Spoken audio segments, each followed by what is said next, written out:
Questo è il punto falsa costa inglese, cioè che crea una costa reversibile uguale, cioè da tutte e due le parti, usando semplicemente dritti e rovesci.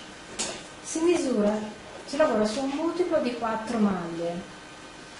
La sequenza dei punti sono 2 maglie a diritto, una maglia a rovescia, una maglia a diritto.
Due maglie a diritto, una maglia a rovescia,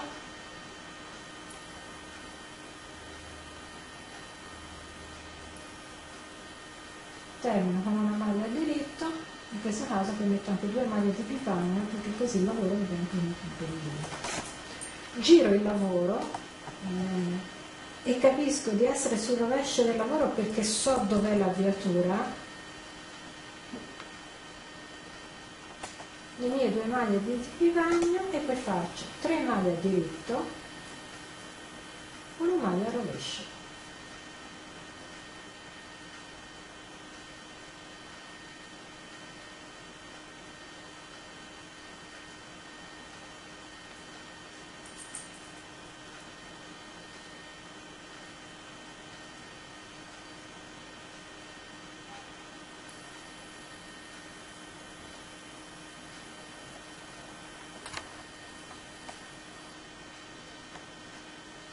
Eccolo qua.